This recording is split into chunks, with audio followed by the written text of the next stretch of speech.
アンモサ製作所です。今回は、バンダイから発売されている、ガンダムキャリバーンを、ピッカピッカに塗装します。合わせ目も何箇所かありますが、目立つところだけ消してみました。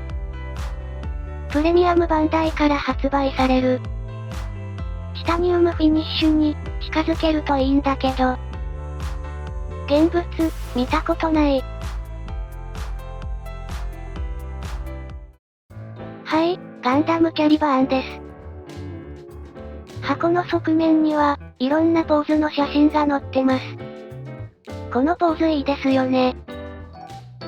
反対側は普通の立ち姿ですね。バリアブルロッドライフルが大きいです。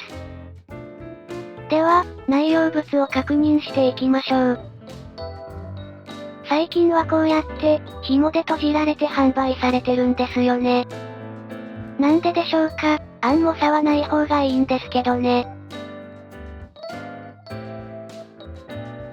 やっと内容物とご対面です。虹色のクリアパーツって初めて見ます。次は白の外装パーツ。その他、もろもろです。最後にチラシと組み立て説明書。GBWC とは無縁のアンモサです。組み立て説明書は、いつもの HG と変わりなしです。パッケージは全部でこんな感じです。では、作っていきましょう。では、早速パッケージから出して、パーツの切り出しを行います。このガンダムキャリバーンは、たまたま運よく発売日に手に入れることができました。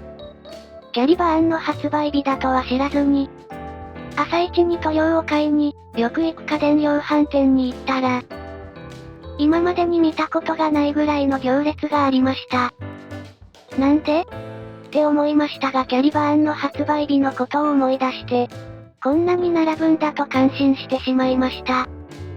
アンモサも買えたらいいなと思いましたが、この人の数だと買えないと思って退散。もしかしたら普段品揃えのあまり良くない店ならどうかと思い、行ってみたら買えました。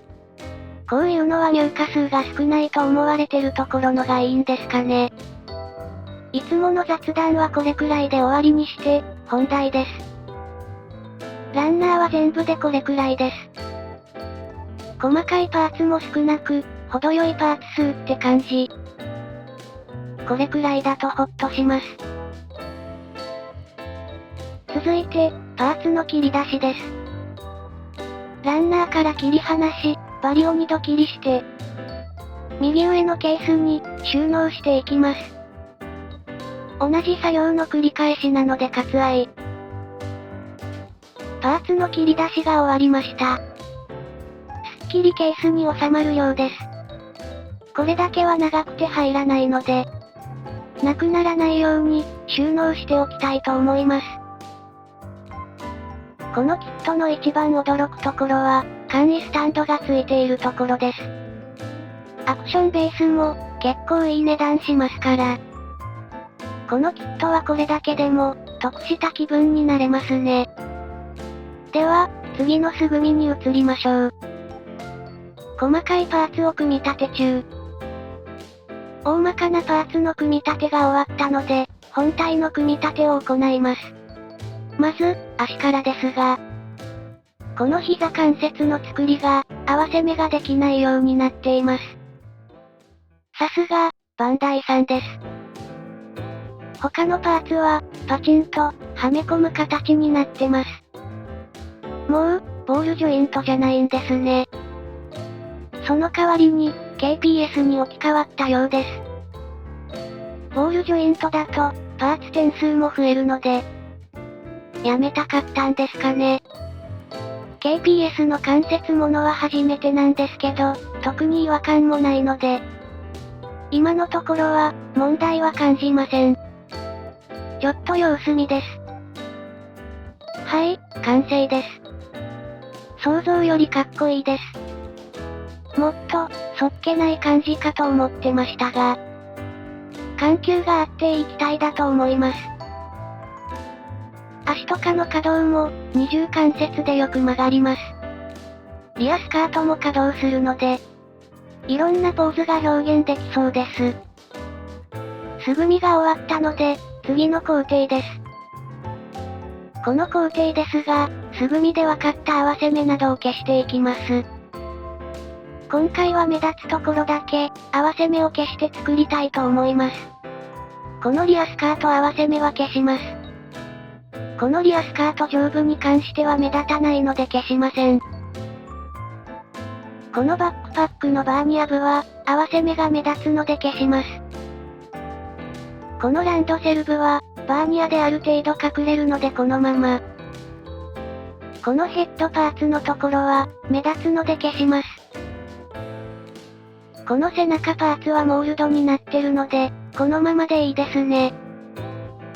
この腕のパーツが悩ましくて、ちょっと気になるけど、後はめ加工が無理だと思うので、今回は見送ります。このすねパーツも、腕と同様に後はめ加工ができそうもないです。ここも今回は見送りたいと思います。他の加工としては、肉抜きされているパーツは、ポリパテで埋めておきました。最後に、バイアブルロッドライフルですが、これはお気に入りの武器なので、合わせ目を消します。後はめ加工も簡単なのでおすすめです。もう、すでに後はめ加工が終わっているのですが、加工が2箇所あります。1つ目はこのパーツの上部をカット。2つ目は動画が撮れてないのですが、ライフル後方のダボを斜めにカットします。リアバーニアの合わせ目ですが、後はめ加工が必要です。後はめ加工といっても、こちらもとても簡単です。このバーニアの下側になる、このパーツを加工します。こんな感じに、ダボを斜めにカットします。はめるときは、下側から押し込むように、はめ込めば入ります。次に一部パーツを塗装します。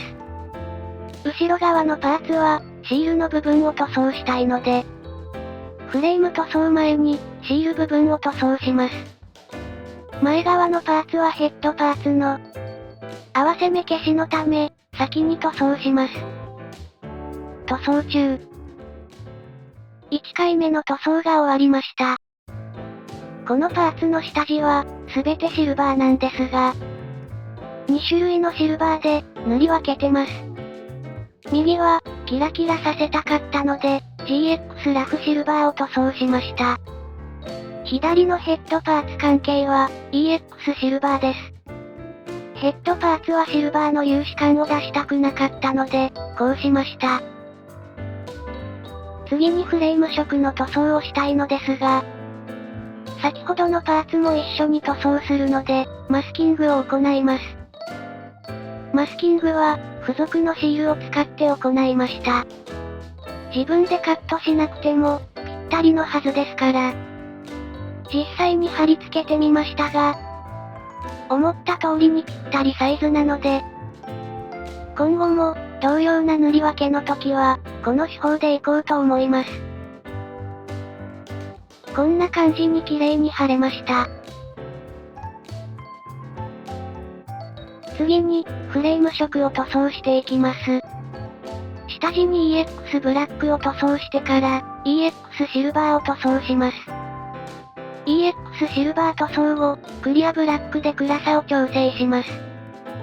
いつもはブラック下地を塗らず、GX メタルブラックにクリアブラックを塗ることが多いですが、もうちょっと、金属感が出せないかなと、思い今回の方法にしました。この方法の方が、面倒ではあるんですけどね。最後に、クリアブラックを2回塗ってフレーム色の塗装は完了です。付属のシールで塗装したところですが、こんな感じになりました。綺麗に塗り分けできて、よかったよかった。GX ラフシルバーの下地も、いい感じになりました。次に外装パーツの合わせ目消しと、表面処理を行うため、頭部の内部パーツをマスキングしてから、外装を接着します。事前にテストでマスキングを、剥がせるか試します。ちょっと面倒なんですけど、頭部の合わせ目は、どうしても消したかったんですよね。前面は内部パーツと外装部に、ある程度隙間があるので結構簡単に剥がせます。なんとかなりそうなので、もう一度マスキングして、接着したいと思います。バルカンのところはゾルでマスキングします。合わせ目消しと表面処理中。表面処理が終わり、外装の塗装です。ホワイト部分の塗装は、EX ホワイトの上にクリアホワイトを塗装して下地としました。パールを浮かしたかったので、クリア層を下地にしてみました。先ほどの下地に、グラスパールを塗装。濡れ感が出る感じで塗りました。次にクリアを塗装します。これも、濡れ感がしっかり出るまで吹き付けます。このパールとクリアの塗裝を2回行いました。乾燥後、ホワイトパーツの塗り分けが必要な部分の塗り分け。塗装工程最後の、マスキング剥がしです。このキャリバーンは塗り分けも少ないですし、マスキングする形も、簡単なので非常に塗装がやりやすい印象です。単純に色が少ないということもあると思いますが、最新のプラモデルということで、色々工夫がされてると感じます。はい、これで塗装工程は完了です。これが塗装が完了した、すべてのパーツです。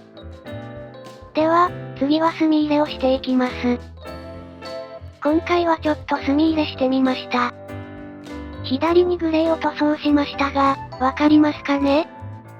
できればメタリックの反射で表現したいので、あまり墨入れはしたくないと思っています。あと、イエローのところにブラック入れました。ここから本当に組み立てです。まずは、ヘッドパーツか組み立てていきます。こういったデカールは付属のものを使用してます。ヘッドパーツ完成。女性っぽいイメージかなと思ってましたが、イケメン感もありますね。他の細かいパーツの組み立ては、時間がかかるので省略します。はい、大まかなパーツの組み立てが終わりました。白色でとても綺麗です。次は最後の組み立てです。今回のキャリバーンは、ホワイトを意識して塗りました。ホワイトパールやパールシルバーなどのパール系を使う場合、一層で塗りすぎると、グレーっぽくなると思ってます。かといって、薄く塗るとパール感が薄い気がしてました。なので今回みたいにクリア層を挟みながら塗装することで、下地色が透けないかと思って試してみました。アンモサ的には、なかなか良い感じにできたと思ってます。初めからクリアを混ぜても、同じようになるかもしれません。これからも色々、試してみたいと思います。はい、これでガンダムキャリバーンが完成しました。この動画だと、あんまりパール感がわからないですね。光の当たり方でだいぶ変わるんですけど、この撮影環境だとこれが限界です。この動画を最後まで見ていただきありがとうございます。これからも、色々作るので見に来てくださいね。それでは、さようなら。